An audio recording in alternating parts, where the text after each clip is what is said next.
नमस्कार। आपदा का सामना के इस बहुत ही विशेष अंक में आप सभी दर्शकों का बहुत बहुत स्वागत है।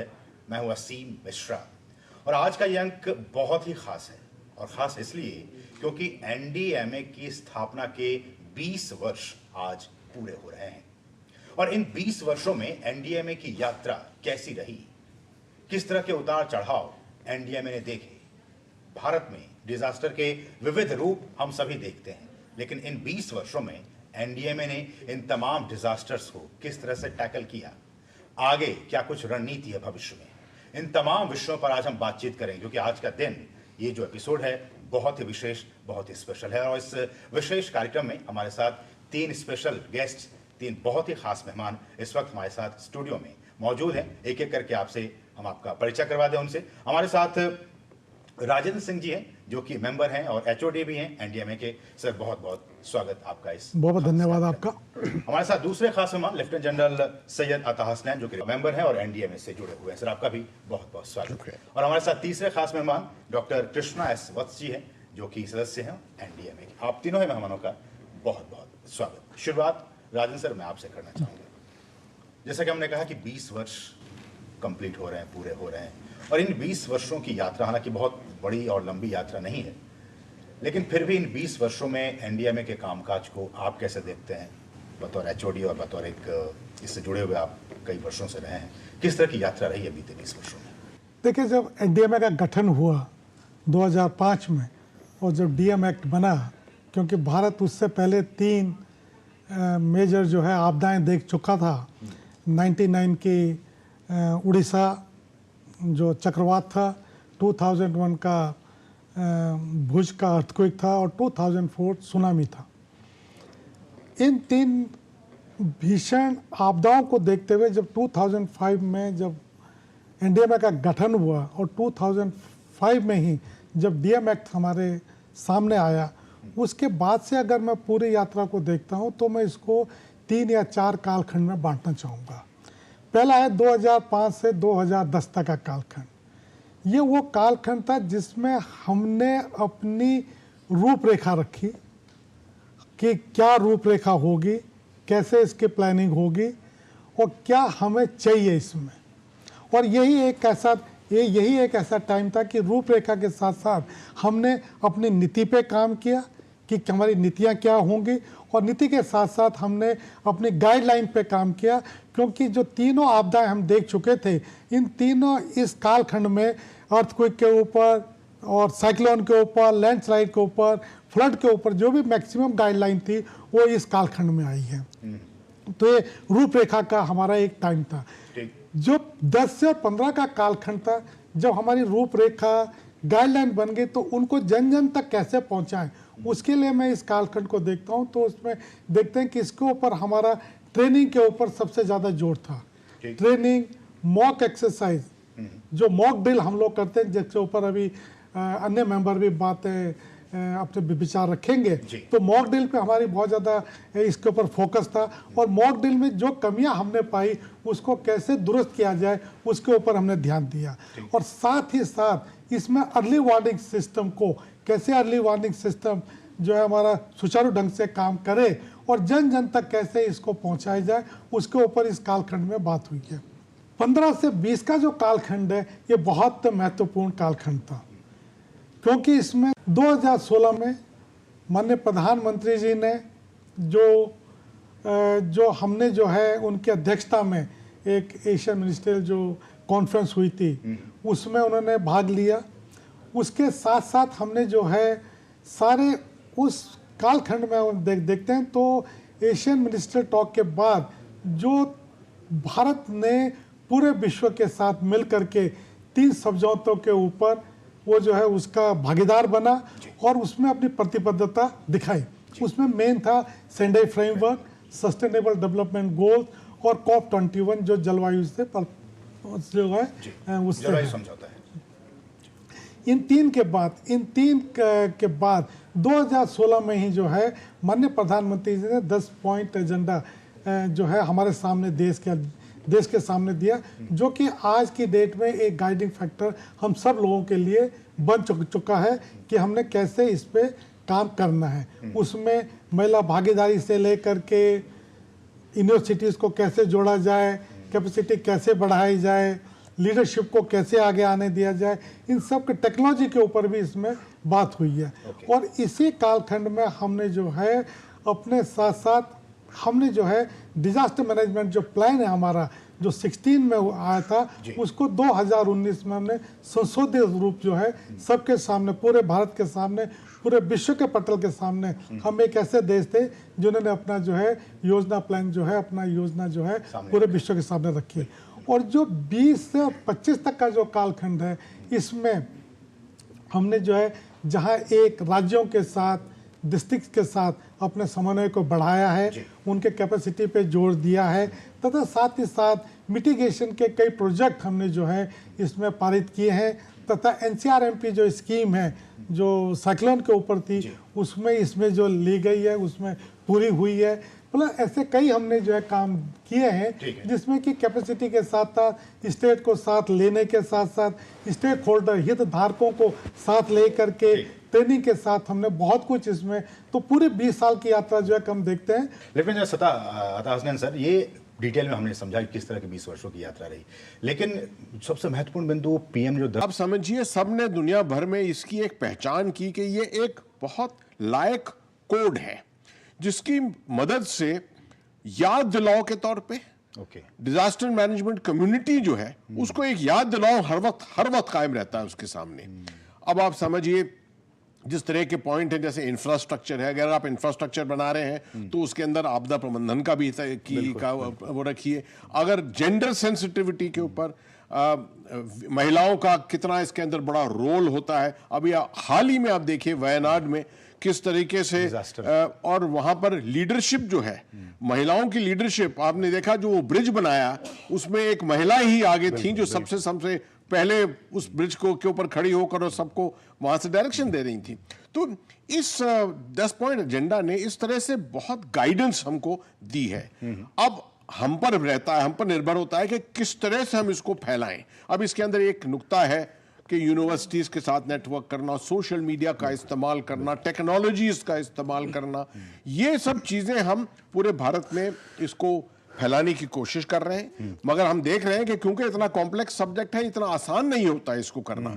और धीरे धीरे इस तरीके से दूरदर्शन के जरिए इस प्रोग्राम आपदा, हमारा जो प्रोग्राम आपदा का सामना, इसके जरिए और बहुत से सोशल मीडिया के और जो तरीके हैं उसके जरिए इनको फैलाया जा रहा है। बिल्कुल। अभी हाल ही में इसको खास तौर पे आर्म्ड फोर्सेस के अंदर, जो अभी तक हम समझते थे कि शायद आर्म्ड फोर्सेस का अब इस्तेमाल इतना नहीं करना पड़ेगा हमको, अब हम देख रहे हैं कि आर्म्ड फोर्सेस के पास भी जाना पड़ रहा है और उनको समझाना पड़ रहा है कि ये 10 पॉइंट एजेंडा क्या है। बिल्कुल। तो ये बहुत ही महत्वपूर्ण हो जाती है कि चाहे वो 10 पॉइंट एजेंडा को हमने कैसे एग्जीक्यूट किया। और जैसा कि हमने देखा कि भारत की जियोग्राफी, टोपोग्राफी बिल्कुल अलग है। हर आपदा का जो एक जो मूड होता है, उसकी जो चीज़ें होती हैं बिल्कुल अलग होती हैं। मैदानों में अगर हो जाए तो उसके अलग होते हैं, पहाड़ों में अलग हो जाए तो उसके अलग होता है। ऐसे में अगर मैं आपसे पूछूं वत्सल कि बीते 20 वर्षों में जो माइलस्टोन्स अगर हमने अचीव किया हो, चूँकि हमारे दर्शक जानना चाहेंगे वो क्या कुछ हमने अचीव किया बीते 20 वर्षों में, माइलस्टोन्स पर अगर आप नजर। जब एनडीएमए की स्थापना हुई थी तो इसका जो आधार था वो योजना आयोग, तत्कालीन योजना आयोग का आधार था, प्लानिंग कमीशन। हाँ, और इसलिए है ना, आप देखेंगे डिजास्टर मैनेजमेंट एक्ट में 9 सदस्यों की व्यवस्था थी और वाइस चेयरमैन और मेंबर्स और करीब करीब सारे कुछ योजना आयोग। एनडीएमए को एक प्लानिंग बॉडी के रूप में देखा जा रहा था, पॉलिसी मेकिंग बॉडी के रूप में देखा जा रहा था। जो 20 वर्षों में जो सबसे बड़ा परिवर्तन आया है कि एक प्लानिंग बॉडी और एक पॉलिसी मेकिंग बॉडी के से बढ़ करके अब ये एक इम्प्लीमेंटेशन बॉडी अब हो रही है। कार्यान्वयन भी की जिम्मेदारियां एनडीएमए पर आ रही हैं। और उसका एक सबसे बड़ा कारण ये है और वो सबसे महत्वपूर्ण माइलस्टोन है कि जो वित्तीय लोकेशन था हमारा, वित्तीय राशि थी, वो 2020-21 में काफ़ी बढ़ी। वर्तमान सरकार ने वो करीब करीब एक साथ करीब 2.5 गुना बढ़ा और उसमें फिर कई तरह के फंडिंग विंडोज़ की व्यवस्था की गई। तो ये सबसे बड़ा था कि पहले हमारा रिस्पांस और रिलीफ पर सारा कुछ हमारा ध्यान केंद्रित होता था। अब हमने प्रिपेयर्डनेस के लिए फंडिंग विंडो बनाया, हमने मिटिगेशन के लिए फंडिंग विंडो बनाया, हमने रिकवरी एंड रिकंस्ट्रक्शन के लिए फंडिंग विंडो बनाया। और इन सारे फंडिंग विंडोज़ के साथ अभी करीब करीब 222,000 करोड़ की व्यवस्था है। 22,000 हाँ, करोड़। जो कि हमारा जो 14वां वित्तीय आयोग था वहाँ करीब करीब 62,000 करोड़ था, और आज जो है 222,000 करोड़ की व्यवस्था है। 222,000 करोड़। हाँ, तो करीब करीब 2.5-3 गुना से ज़्यादा जो वित्तीय राशि हमारी बढ़ी है। और ये जो इसका मतलब सरकार काफी गंभीर है। इसको ना, ये उसकी बढ़ा रही मैं है। आप जो माइलस्टोन की बात है, तो माइलस्टोन ये सबसे बड़ी महत्वपूर्ण बात है कि जिस तरह से वित्तीय राशि बढ़ाई गई और फिर ये फंडिंग विंडोज की व्यवस्था की गई।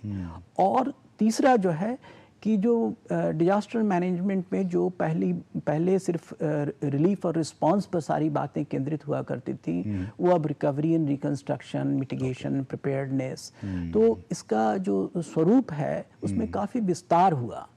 और उस विस्तार के कारण डिजास्टर एनडीएमए की जिम्मेदारियां बढ़ी हैं और एनडीएमए को कार्यान्वयन का भी काम काफ़ी इसके हिस्से में आया है। बिल्कुल। तो एक तो फिर हम हर हैजर्ड पर, चाहे साइक्लोन हो, अर्थक्वेक हो, फ्लड्स हो, हम स्पेसिफिक मिटिगेशन प्रोग्राम इम्प्लीमेंट कर रहे हैं या करने जा रहे हैं। और सिर्फ हम रिलीफ और रिस्पांस से आगे बढ़ करके हम रिकवरी एंड रिकंस्ट्रक्शन की भी बात कर रहे हैं। तो ये सारी बातें जो हैं ये हमारे इतिहास में वो एक मील का पत्थर साबित हुई। तो जैसा कि कह रहे हैं कि सभी सदस्य की इन 20 वर्षों में बहुत कुछ हमने अचीव किया, लेकिन अभी और भी बहुत सारे काम बाकी हैं।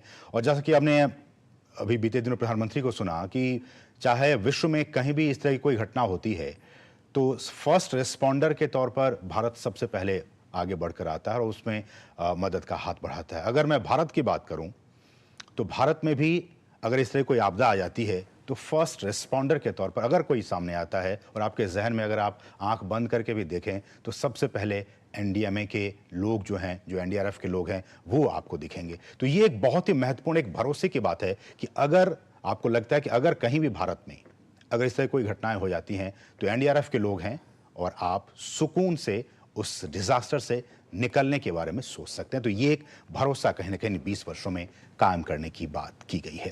एक बहुत ही छोटे से ब्रेक के लिए, ब्रेक के बाद जब वापस आएंगे तो इस एनडीएमए के और भी जो कार्यप्रणाली है उस पर विस्तार से करेंगे चर्चा, लेकिन उससे पहले रुकेंगे छोटे से ब्रेक के लिए। आप देखते रहिए डीडी न्यूज।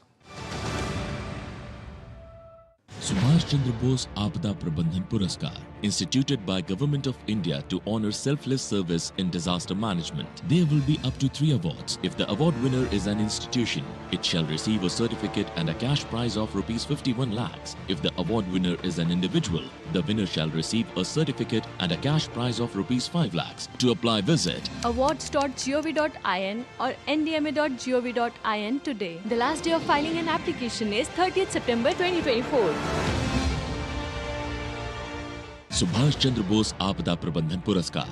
आपदा प्रबंधन में निस्वार्थ सेवा को सम्मानित करने के लिए भारत सरकार ने एक वार्षिक पुरस्कार की शुरुआत की है।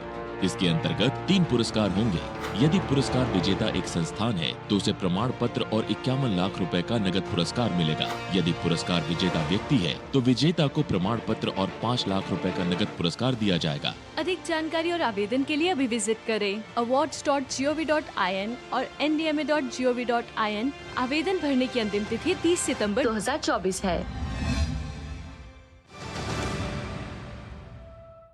और ब्रेक के बाद आपका फिर से स्वागत है। आप देख रहे हैं आपदा का सामना, और आपदा का सामना के आज के अंक में बात कर रहे हैं एनडीएमए की स्थापना के 20 वर्ष कंप्लीट हो चुके हैं, पूर्ण हो रहे हैं, और आज इसी विषय पर हमारे साथ 3 बहुत ही खास मेहमान बने हुए हैं। हम अब रुक करेंगे एक बार फिर से राजेंद्र सिंह सर आपका। हम जानते हैं किसी भी डिजास्टर में होने के बाद सबसे पहले एनडीएमए के लोग जाते हैं, एनडीआरएफ के लोग जाते हैं, लेकिन उससे पहले भी जो स्थानीय लोग हैं वो वहाँ पहुँचते हैं, जो लोकल लोग हैं वो वहाँ पे पहुँचते हैं और फिर मदद का हाथ बढ़ाते हैं। ऐसे में आप लोग सभी जानते हैं कि जन भागीदारी एक बहुत बड़ा कंपोनेंट है, इंपॉर्टेंट है। कैसे इसको आप देखते हैं, और आने वाले दिनों में जन भागीदारी उनको कैसे अवेयर किया जाए, वो अपनी भागीदारी कैसे निभा सकें, इसके बारे में क्या कहना चाहेंगे? देखिए, जहाँ तक जन भागीदारी की बात है, जब तक बिना जन भागीदारी के आपदाओं से लड़ना और जूझना बहुत मुश्किल है। बिल्कुल। भारत एक विस्तृत देश है और कम से कम हर तरह की आपदाएं हमारे यहाँ आती हैं। इसके लिए हमने कम्युनिटी जो डेवलपमेंट है, कैपेसिटी कम्युनिटीज़ के कैसे बढ़ाई जाए, उसके ऊपर एनडीएमए ने बहुत अच्छा काम किया है। 2016 में हमने 25 राज्यों में 30 जिलों में और जो बाढ़ग्रस्त जिले थे उसमें एक स्कीम शुरू की थी, आपदा मित्रा स्कीम। बिल्कुल। और वो 200 वॉलंटियर हमने हर डिस्ट्रिक्ट में दिए थे। लेकिन उस कोविड के टाइम पे जब इन आपदा मित्राओं को दूसरे लोगों ने काम करते हुए देखा तो उन्होंने इसकी जिक्र किया हम लोगों से कि ये आपदा मित्र हमारे यहाँ क्यों नहीं है, कम्युनिटी वॉलंटियर्स। तो उसके बाद 2021 में माननीय प्रधानमंत्री जी के नेतृत्व में और माननीय गृह मंत्री जी के दिशा निर्देश के साथ हमने जो है एक आपदा मित्र स्कीम शुरू की थी, जो कि 1 लाख वॉलंटियर और 350 जिले हमने इसमें आइडेंटिफाई किए थे। 1 लाख वॉलंटियर्स, 1 लाख वॉलंटियर्स आपदा मित्रा और 350 जिले थे इसमें, जिसमें अर्थक्वेक, साइक्लोन, लैंडस्लाइड और फ्लड, ये 4 मुख्य प्राकृतिक आपदाएं हमने इसमें ली थी। और आज करीब करीब 3 साल होने वाले हैं और आज मुझे बड़ी खुशी हो रही है कि 98,000 वॉलंटियर्स हमने पूरे 350 जिलों में तैयार कर दिए हैं। अगले 2 महीने में हम 1 लाख के टारगेट को छूने वाले हैं। इन कम्युनिटी वॉलंटियर्स को हम लोग 12 दिन की ट्रेनिंग देते हैं, उनको किट देते हैं अपनी सुरक्षा के लिए और प्लस इनका इंश्योरेंस भी हम करके देते हैं। इसी आपदा मित्रा स्कीम का इनका काम ये है कि आपदा के समय जा करके ये लोगों के बीच में कम्युनिटी के लोगों को बचाए। और पिछले 1.5-2 साल में अगर मैं बात करूं तो 88 ऑपरेशंस इन लोगों ने किए हैं पूरे देश आपदाओं में 88 ऑपरेशन में इन्होंने भाग लिया है और करीब 3,000 आपदा मित्रों ने इसमें भाग लिया है और 78,000 लोगों को, बुजुर्गों को, महिलाओं को, बच्चों को इन्होंने राहत कामों में पहुंचाया। इसका मतलब कि जन भागीदारी बढ़ती जा रही है, लोग अवेयर हो रहे हैं और उसमें शामिल होते जा रहे हैं। 129 लोगों की जान इन्होंने बचाई है। तो जन भागीदारी का सबसे बढ़िया जो उदाहरण हमारे सामने है कि वॉलंटियरिज्म भी है, आपदा मित्र भी बनाए हैं और उसी कम्युनिटी के लोगों को हमने ट्रेन किया है। जब आपदा नहीं आए तो ये लोगों के बीच में जा करके उनको आग्रह करते हैं कि क्या करना है, क्या नहीं करना है, ताकि उनको जब भी आपदा आती है तो जब फर्स्ट रिस्पॉन्डर के तौर पे वो कार्य भविष्य में कर सके। बहुत ही महत्वपूर्ण बात है। लेकिन असलन साहब, मॉक ड्रिल की भी एक इम्पोर्टेंट उसका रोल है कि डिजास्टर आए और उससे पहले ही हम उसके लिए तैयार रहें। हम कैसे उसमें एग्जीक्यूट करेंगे अपने काम को, उसके लिए हम तैयार रहें। मॉक ड्रिल को आप कैसे समझाएंगे इस पूरे? देखिए, मॉक ड्रिल जो है वो प्रिपेयर्डनेस का एक तरीका है कि किस तरह से आप पूरी कम्युनिटी को तैयार करें, कम्युनिटी रिस्पॉन्स के लिए इटसेल्फ और साथ में जो बाहर से लोग आएंगे आपकी मदद के लिए, जैसे एनडीआरएफ है या आर्म्ड फोर्सेस है या एसडीआरएफ है, स्टेट डिजास्टर रिस्पांस फोर्स है, अलग अलग जो है एजेंसीज इसके लिए आती हैं। अब क्योंकि ये अलग अलग एजेंसीज, इनके ट्रेनिंग स्टैंडर्ड्स अलग हैं, ये अलग अलग जगहों से आ रहे हैं, जरूरी होता है कि इनको एकजुट करना और एक कॉन्सेप्ट इनका जो है एक सिंगुलर कॉन्सेप्ट जो है उसको बनाना, यूनिफॉर्मिटी। जी हाँ, यूनिफॉर्मिटी की, जी हाँ, यूनिफॉर्मिटी के तौर पे तो इनको साथ लाते हैं और टाइम टाइम पर हर स्टेट में हम ये मॉक एक्सरसाइज शुरुआत करते हैं हम टेबल टॉप के साथ कि सब एजेंसीज को बुलाकर, तकरीबन 25 से 30 एजेंसीज होती हैं, इसमें टेक्निकल ऑर्गेनाइजेशन होते हैं, एसडीएमए होते हैं और जहां डीडीएमए तक, डिस्ट्रिक्ट डिजास्टर मैनेजमेंट अथॉरिटी तक ऑनलाइन लेकर उनको हम ट्रेन करने की कोशिश करते हैं। साथ में एक आदेश है माननीय गृह मंत्री का कि जितने हमारे डिस्ट्रिक्ट हैं पूरे भारत में, 750 डिस्ट्रिक्ट हैं, कम से कम 3 साल में एक दफे उनकी एक्सरसाइज होनी चाहिए। तो ये भी हम इसको भी हम फॉलो करते हैं। एनडीआरएफ खास तौर पे उनको जाकर ट्रेन करता है और इस तरह से एक टेबल टॉप एक्सरसाइज को खत्म करने के बाद इसकी तैयारी करने के साथ एक दिन का वक्फा देकर तीसरे दिन हम इसकी मॉक एक्सरसाइज करते हैं। उसमें खास तौर पे उन संस्थाओं को देखते हैं जैसे हेल्थ ऑर्गेनाइजेशन, ठीक है, फूड डिलीवरी की चीजें हैं और अगर कोई नई टेक्नोलॉजीज आ रही हैं, जैसे हाल ही में वायनाड में जैसे ड्रोन्स का बहुत इस्तेमाल किया, बिल्कुल, क्योंकि जो भी भारत में ड्रोन बना रहा है वो इच्छुक था कि अपनी टेक्नोलॉजी को देखे, वो उसको प्रकट करे, सिविलियंस यूज में भी उसको तो लाए। ये चीजें सब हम अपनाते हैं इनको, ताकि एक कॉमन फैक्टर बन जाए, एक कॉमनैलिटी बन जाए, एकजुट हो जाए सब लोग, और जब आपदा आए तो सब एक साथ मिलकर रिस्पॉन्ड कर सके। और इसके हमने देखा है इस साल जिस तरह से सैलाब आए हैं, फ्लड्स आए हैं पूरे सदर्न इंडिया में, वायनाड में जो लैंडस्लाइड आया है, इन सब में जिस तरह का रिस्पांस हुआ है वो एक प्रोफेशनल तरीके से किया गया है, क्योंकि इतनी एक्सरसाइजेस हमने की है। लेकिन वत्स सर कि हम जानते हैं कि सेंडाई फ्रेमवर्क भी है और इस तरह के जो कमिटमेंट्स हैं हमने उसको अडॉप्ट किया है इंडिया में भी। इस पर अगर आप कुछ रोशनी डाल सके, ये क्या है फ्रेमवर्क और भारत इसमें किस तरह से शामिल होकर इसका फायदा उठाया? सेंडाई फ्रेमवर्क अंतर्राष्ट्रीय फ्रेमवर्क है जिसके माध्यम से सारे देश अपने डिजास्टर मैनेजमेंट के प्रति अपनी प्रतिबद्धता व्यक्त करते हैं। इसमें मुख्य बात जो है वो कि जो मृत्यु दर है वो घटनी चाहिए, प्रिपेयर्डनेस बढ़ना चाहिए, रिकवरी और रिकंस्ट्रक्शन होना चाहिए। डिजास्टर रिस्क गवर्नेंस की बात काफ़ी प्रोमिनेंस के साथ की गई है। रिस्क असेसमेंट कैसे किया जाए, क्योंकि रिस्क असेसमेंट के बिना प्रिपेयर्डनेस और रिस्पांस नहीं हो सकता है। तो ये सारी बातें हमें सेंडाई फ्रेमवर्क में लाई गई हैं और सभी देशों से ये अपेक्षा की जाती है कि वो इस पर काम करें। हम भी उस पर काम कर रहे हैं। जी, हम उस पर लगातार काम कर रहे हैं और सिर्फ काम करने के साथ साथ हम उस पर रिपोर्टिंग भी करते हैं सेंडाई तो कि हम कितनी प्रगति कर रहे हैं। तो सेंडाई फ्रेमवर्क एक सिर्फ बड़े डिजास्टर रिस्क मैनेजमेंट की बात करता है कि किस तरह से हम जोखिम को कम करें, और उसमें जो है जन समुदाय की भागीदारी का एक बहुत बड़ा रोल है। तो वह जो जन समुदाय की भागीदारी है वो रिस्क रिडक्शन के लेवल पर होनी चाहिए।